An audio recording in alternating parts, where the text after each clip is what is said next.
তারা তো দৌড়িতে না, আরো জায়গা মাহবিল আছে কি আল্লাহ শুভে। আসসালামু আলাইকুম ওয়া রাহমাতুল্লাহি ওয়া বারাকাতুহু।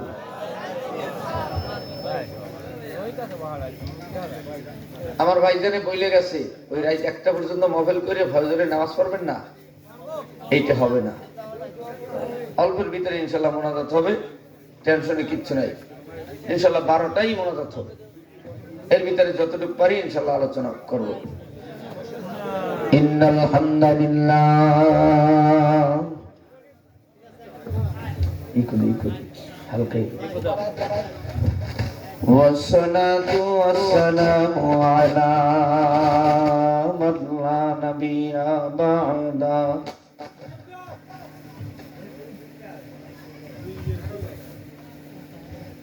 فقد قال الله تعالى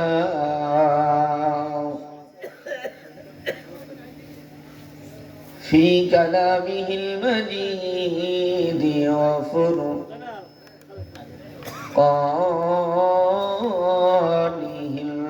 الحميد. أعوذ بالله من الشيطان الرجيم. بسم الله الرحمن الرحيم.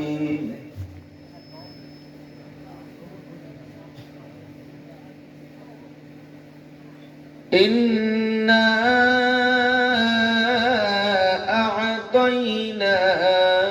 أعطيناك الكوثر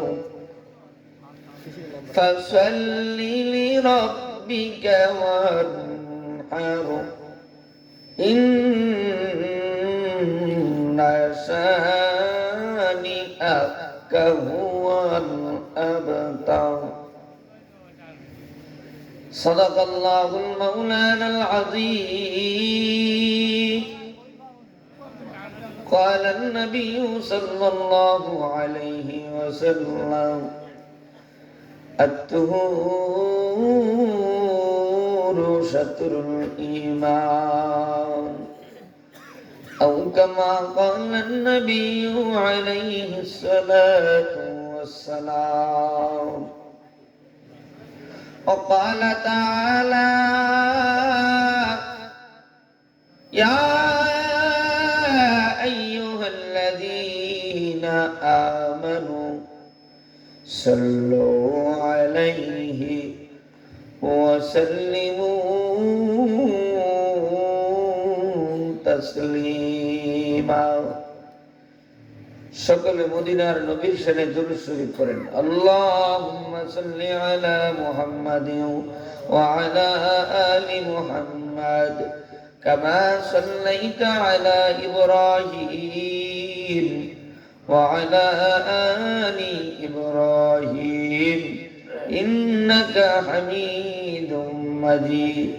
আল্লাহুম্মা বারিক আলা محمد وعلى آل محمد كما باركت على إبراهيم وعلى آل إبراهيم إنك حميد مجيد. ওরে আপন আপন ভাবছো তুমি, আরে আপন কেহ না,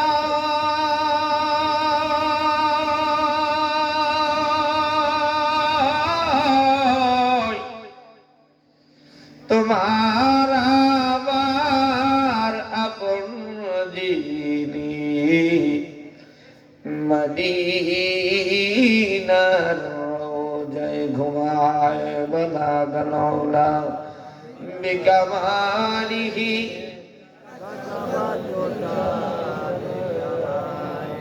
حسنت جميع خصاله صلوا عليه وآله لا إله ইল্লাল্লাহ আরো জোরে লা ইলাহা ইল্লাল্লাহ লা ইলাহা ইল্লাল্লাহ লা ইলাহা ইল্লাল্লাহ লা ইলাহা ইল্লাল্লাহ আলা ইয়া সাকিনাল কসরি মুআল্লাহ ستدفن عن قريب في التراب له ملك ينادي كل يوم لدون الموت يبنون الخراب قليل عمرنا في دار دنيا ومرجعنا إلى بيت التراب لا إله إلا الله لا إله إلا الله لا إله إلا الله لا إله إلا الله لا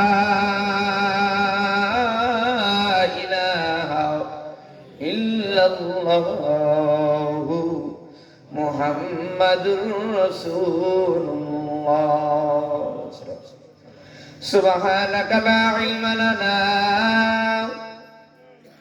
إلا ما علمتنا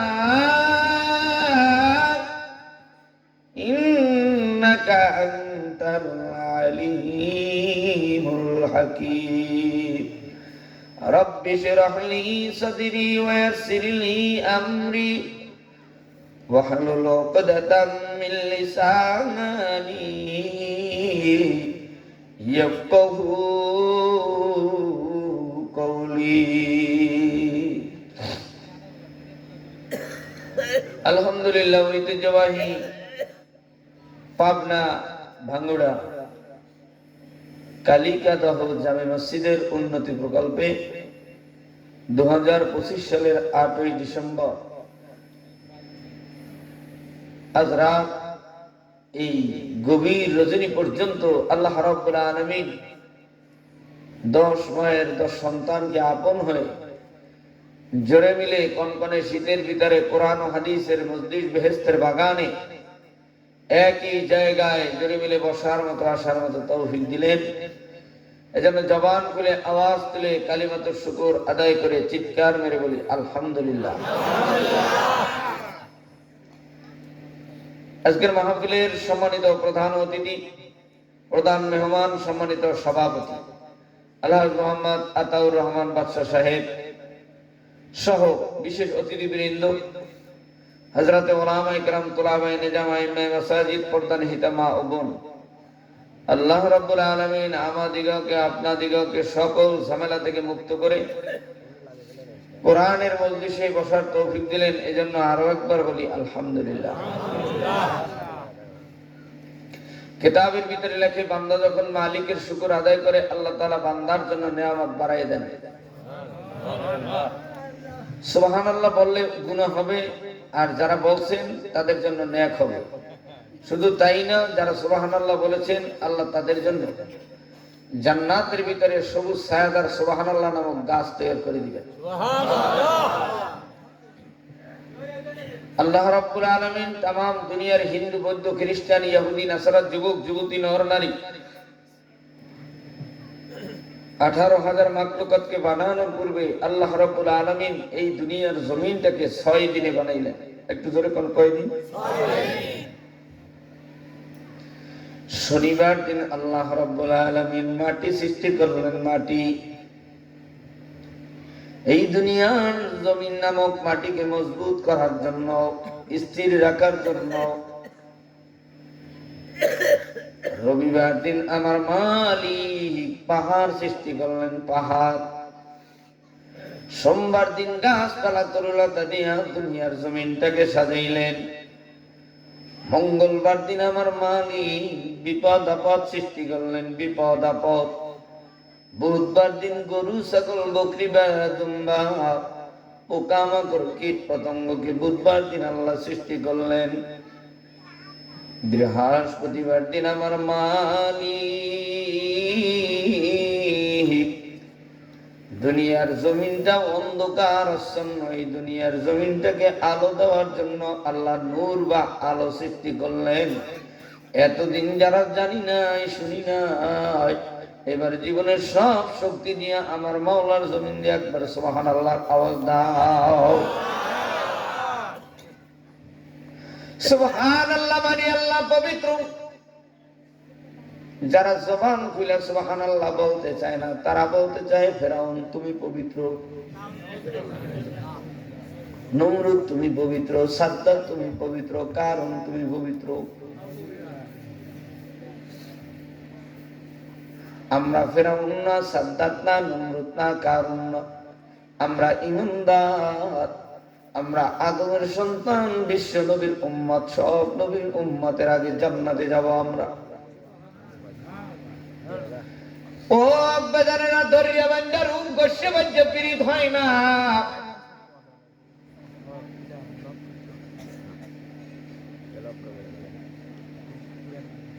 মিডিয়ার লোকদের ভাইরাল করার জন্য ওদিকে তাকায়, দুনিয়ার কেউ কথা বলে না, এরা দুইজন কথা বলে। ফের যদি কথা বলো মোবাইল বন্ধ করাবো। এত মিডিয়া দরকার না, আর এত ভিডিও দরকার না। আজকে একটা মুসলমানের অনুষ্ঠান নাকি হিন্দুদের মজলিস জানি না, এত হাজার হাজার মানুষ আসছে, একটা টুপিও নাই। আমার বড় কষ্ট লাগলো, ব্যথা লাগলো। আমি কি ভারতের অন্ধ্রপ্রদেশে আসলাম নাকি? আমার পাবনার বাজারেরা, এবার মুসলমানেরা মাইকের আওয়াজ যত দূর যায়, রাস্তার ভিতরে হাজার হাজার মানুষ দেখছি, গাড়ি নিয়ে ঢুকতে পারি না। এমন এক বাইক ওয়ালারের ডানে যাইতে বলি, সরতে বলি, সরে না, সে নিজে আমার গাড়ির পাশার উপরে দিয়ে একটা গুতা দিয়ে গেল। 16 বছর বাংলার মাটিতে ঘুরলাম, কোন জায়গায় এমন হলো না। গাড়িটা আজকে যেমনি ভাবে ঘাতিছে, 10,000 টাকার কাজ হবে না রে বাবা। ও মুসলমান আব্বাজানেরা, এইবার আমি আপনাদের কাছে জানতে চাই, বুঝতে চাই, একটু বলেন তো, আমরা কি মুসলমান নাকি হিন্দু? মুসলমান তো জিমাইতে পারে না, ঘুমাইতে পারে না। এইরকম আওয়াজ তো ভারতের মধ্যে, যেখানে অন্ধ্রপ্রদেশ, ত্রিপুরা, সাহারানপুর, আসাম প্রদেশে গেছি, সেখানে হিন্দুরাও মাহফিল শোনে, কিন্তু আমাদের দেশের মুসলমান মাহফিলে আসে না। যারা আসছে এই এলাকায় বসবাস করে, মৃত্যু যদি হয়, হুজুরে যদি জানা যায় না আসে, সেই বয়সে আইসা মাহফিলে বসছি, সুবহানাল্লাহ বলতে বসে নাই। জানাজা দেওয়ার জন্য, জানাজা নেওয়ার জন্য মাহফিলে আসছেন, আর মাওলার জান্নাতে যাওয়ার জন্য যারা বসছে, এইবার দুইটা হাত তুইলে আমার মালিক আল্লাহ রে, আল্লাহকে একটা জোরে ডাক দাও। শুক্রবার দিন আদম সফিউল্লাহকে আসরের পরে মাগরিবের আগে আগুন, পানি, মাটি, বাতাস, এই 4 বস্তু দিয়ে আমার বাবা, আপনার বাবা আদম নবীরে আল্লাহ বানাইলো। আদম সফিউল্লাহরে বানানোর পর জান্নাতের ভিতরে প্রবেশ করাই দিল। আদম তুমি জান্নাতে আরাম করো, বিশ্রাম করো। শর্ত আছে, জান্নাতের ভিতরে একটা সাধারাতুন গাছ আছে, এই গাছের কাছে যাবা না, গন্ধম ফল খাবা না। যদি খাও, যদি ধরো কাছে যাও, তাইলে জালিমদের অন্তর্ভুক্ত হয়ে যাইবে।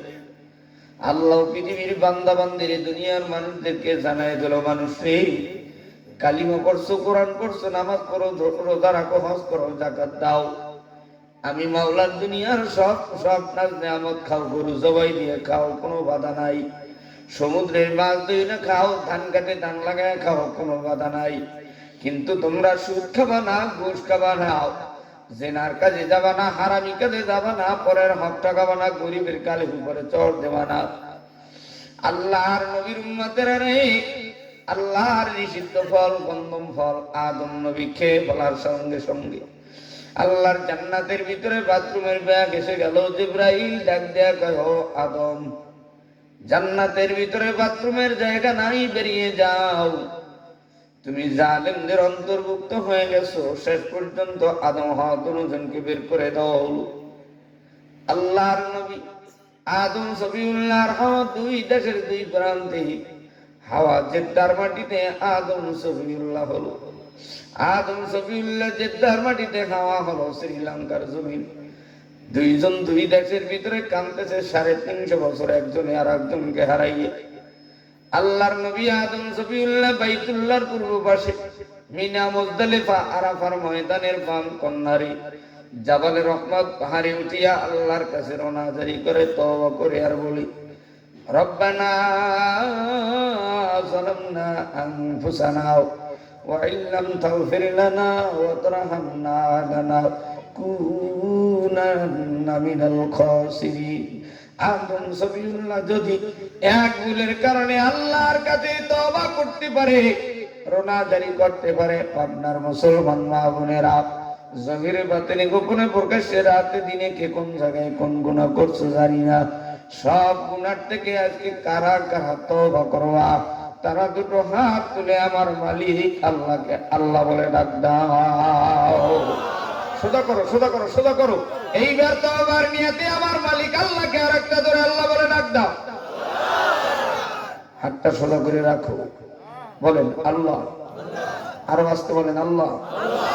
এই জীবনে যত গুনাহ করেছি সব গুনাহ থেকে তওবা করলাম, আর জীবনে গুনার কাজ করব না, নেকের কাজ ছাড়ব না।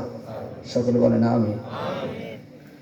তওবা করার কারণ হলো মালিক আমরা তোমার জান্নাত চাই। তওবা করার কারণ হলো মালিক আমরা তোমার জান্নাত চাই। জান্নাত একটু জোরে বলেন, কি চাই? ঈমান আনার কারণ, কালিমা পড়ার কারণ হলো মালিক তোমার জান্নাত চাই। তওবা করার কারণ মালিক আমরা তোমার জান্নাত চাই। একটু এবার পাবনার মানুষ বলেন তো জান্নাতটা কোথায়? জান্নাত কোন? কৌজুর আহমেদ আনজিদা থেকে জান্নাতের ঠিকানা জানার জন্যই তো আনছি। গত 2-4 দিন মাহফিলের ভিতরে এক আল্লাহর বান্দা যখনই জিজ্ঞেস করছি জান্নাত কোথায়, ওই আল্লাহর বান্দার ডাক দিয়া কয় গোরস্থানের পাশে বাজারের নিচে। এরকম মানুষ আছে। আর এক আল্লাহর বান্দা ডাক দিয়া কয় মসজিদে জান্নাত। আর এক আল্লাহর বান্দা ছোট্ট বাচ্চা ডাক দিয়া কয় মাহফিল ময়দান হইল জান্নাত। তাহলে বাচ্চা যেটা বলছে এটা মোটামুটি কথা কয় না। কিন্তু যারা মুরব্বীরা 40-50 বছর আল্লামা সাইদির বয়ান শুনলো, সরমনার ফজলুল করিম রহমাতুল্লাহর বয়ান শুনলো, নাসিরুল্লাহ যুক্তিবাদীর বয়ান শুনলো, এই বয়ান শোনার পরও যে এরা কিচ্ছু পারলো না, আমার বড় কষ্ট লাগলো রে বাবা। ভাই মাইক ঠিক মোরাইন না, যেমনি আছে এমনি থেকে জানো, কেন অপাটা দেখলাম তুমি এই সালাম আবার কোনটা করে আল্লাহ জানে। যেমনি এমনি সংসার চলুক, কোনো মতের সাথে মাটির চলে যাইতে লইছে, কথা কয় না, ঠিক না? আল্লাহর নবীর উম্মতরে শোনো, জান্নাত বাজারের গোড়া না, মসজিদে উনা, মাহফিলে উনা। জান্নাত হলো 7 আসমানের উপরে, আর জাহান্নাম কোথায় বলে 7 জমিনের নিচে। যারা জান্নাতে যাবে দুনিয়ার ভিতর থেকে রূহগুলো আরশে আজিমে চলে যায়। যাদের রূহটা জান্নাতে যাবে তাদের রূহটা সুন্দর করে সিদ্দিনে চলে যায়, আর যারা জাহান্নামে যাবে তাদের রূহ হিলদিনে চলে যায়। আমরা মালিক তোমার জান্নাতে যেতে চাই। জান্নাতে যারা যেতে চাও, এইবার আমার মালিক আল্লাহরে আরেকটা জোরে আল্লাহ কইয়া ডাক দাও। আল্লাহ তাআলা এই জান্নাতে যাওয়ার জন্য একটা গাইডলাইন, পুস্তক, গ্রন্থ, চিঠি, যার নাম হলো কোরআন। নাম কি? কোরআন। আরো আস্তে, কোরআন। আরো আস্তে, কোরআন। আরো জোরে, কোরআন। কোরআন শব্দ যার জবান দিয়ে বের হয়েছে মনে করবেন তাদের বাড়ি কোরআন পড়িনে লোক আছে, আর যাবার জবান দিয়ে বের হয় না মনে করবা নিজেও পারে না বাড়িতেও পারবেন না, লোক নাই। এইবার একটু ডাক দিয়া বলেন জান্নাতে যাওয়ার গাইডলাইন পুস্তকের নামটা কি? কোরআন অনুযায়ী যারা ব্যক্তি জীবন, পারিবারিক জীবন, সামাজিক জীবন, সুরাত সিরাত উঠা বসা লেনদেন কমপ্লিট জিন্দেগি পরিচালনা করবা, তাদের বাড়ি হবে আল্লাহর জান্নাত।